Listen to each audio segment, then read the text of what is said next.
사랑하는 성화 유튜브 가족 여러분, 주 안에서 평안하시기를 기원합니다.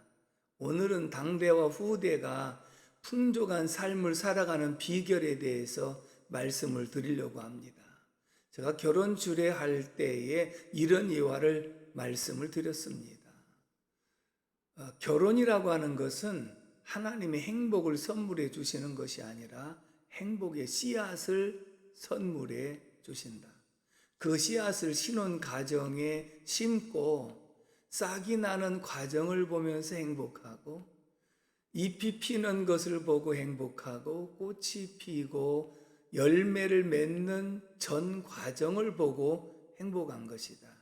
다시 말하면 앞으로 행복할 거야가 아니고 지금 행복한 삶을 살아가야 된다는 것을 말씀하고 있으면서, 부부는 행복을 함께 만들어 가야 된다라고 말씀을 드렸지요.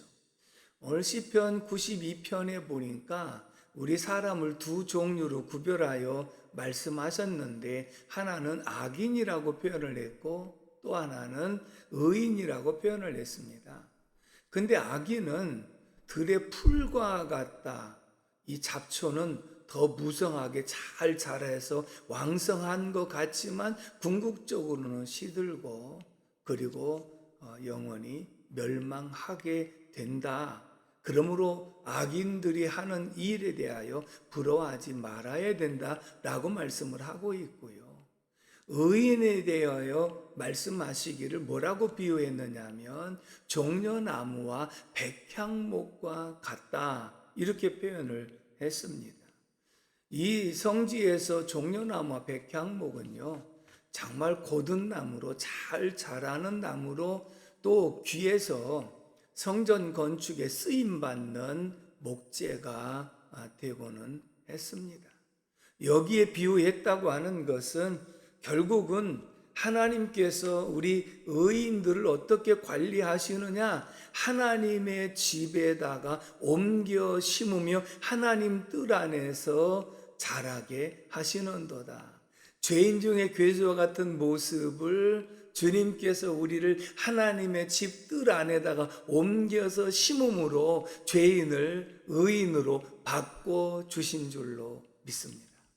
그러면 그것으로 끝난 것이 아니라 의인된 삶의 모습을 이렇게 표현합니다. 그는 늙어서도 결실하며 진액이 풍족하고 빛이 청청하니, 늙어서도 여전히 결실하고 진액이 풍족하게 하신다.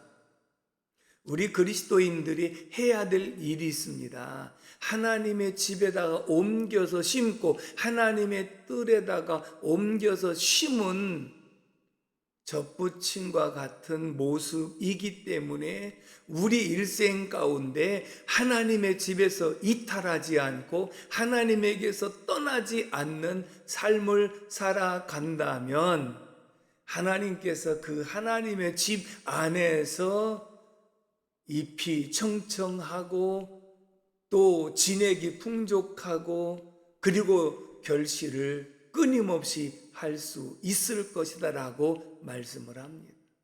이 표현은 시냇가에 심은 나무가 시절을 쫓아서 열매를 맺는 것처럼, 하나님의 집에 옮겨 심은 종려나무와 백향목과 같은 나무들은 하나님이 돌보시기 때문에 때를 따라서 열매 맺을 수 있고 풍족한 삶을 살아갈 수 있다. 우리 그리스도인들은 처음보다는 나중이 더 좋아져야 됩니다. 예수님께서 물로 포도주를 만드신 것은 처음 것보다 나중이 더 좋아졌다라고 그렇게 표현을 했습니다.